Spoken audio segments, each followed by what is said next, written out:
बिस्मिल्लाहिर्रहमानिर्रहीम। अस्सलाम वालेकुम। हमीद नकीबी आपकी खिदमत में हाजिर है। जापान पाकिस्तान से गाड़ियाँ क्यों मंगवा रहा है, असल कहानी क्या है? कभी सोचा है जापान? जी हाँ, गाड़ियों का बादशाह जापान, वो पाकिस्तान से होंडा गाड़ियाँ ख़रीद रहा है। क्या ये अनहोनी नहीं है? क्या हम गाड़ी एक्सपोर्ट करने के काबिल हो गए हैं? क्या वाकई ये सच है या सिर्फ खबरों का गेम? ये खबर आज हर सोशल मीडिया पर छाई हुई है। पाकिस्तान ने जापान को 38 होंडा कारें एक्सपोर्ट कर दी हैं। अप्रैल 2025 यानी कोई 3 महीने पहले भी पाकिस्तान ने 40 गाड़ियां जापान को एक्सपोर्ट की थीं। लेकिन सवाल ये है कि जापान को हमारी गाड़ियों की क्या ज़रूरत पड़ गई? कहीं ऐसा तो नहीं कि जापानी मार्केट में कोई बहुत बड़ा गैप आ गया हो?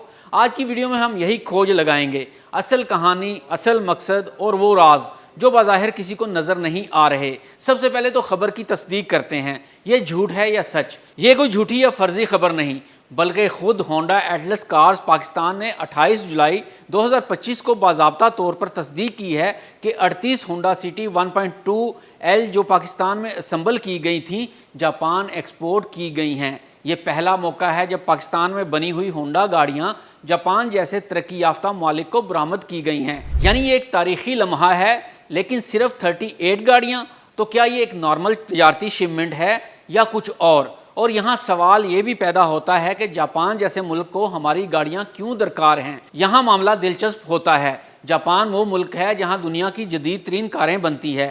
Toyota, Nissan, Suzuki, Mazda, Lexus और ख़ुद होंडा। तो फिर हमसे एक पुराना मॉडल होंडा सिटी 1.2L क्यों मंगवा रहे हैं? यहाँ 4 बड़े अवामिल सामने आते हैं। पहले नंबर पर जान लें कि ये मॉडल जापान में बंद हो चुका है, यानी होंडा सिटी अब जापान में दस्तयाब नहीं है। लेकिन बाज़ कंपनीज, इदारे या तालीमी इंस्टीट्यूट टेस्टिंग, कंपैरिजन या रिसर्च के लिए ऐसे मॉडल्स मंगवाते हैं। दूसरी बड़ी वजह cost saving and internal testing है। पाकिस्तान में असम्बल होने वाली गाड़ी सस्ती होती है। जापान में कुछ कंपनीज अपनी ही पुरानी प्रोडक्ट्स का परफॉर्मेंस टेस्ट करना चाहती हैं। तीसरी वजह है पायलट बैच, यानी सिर्फ आजमाइश के मकासद के लिए।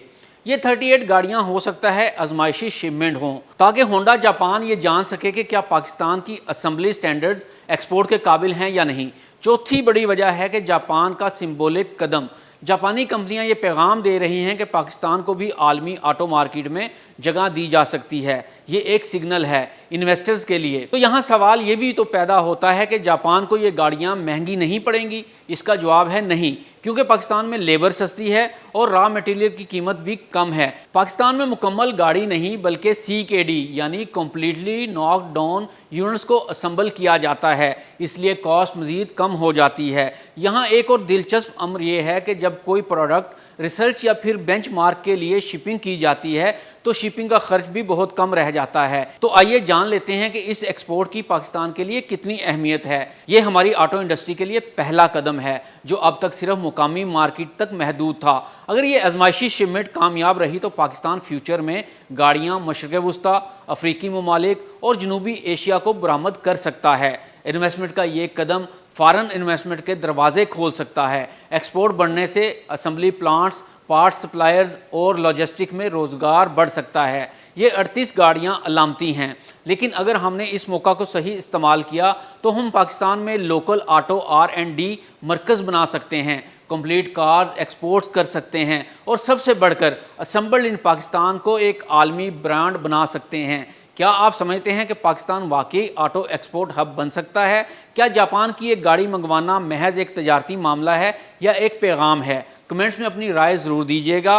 और अगर आपको ये वीडियो पसंद आई हो तो लाइक करें, सब्सक्राइब और बेल आइकन दबाना ना भूलिए। हमीद नकीबी को इजाज़त दीजिए। अल्लाह हाफिज़।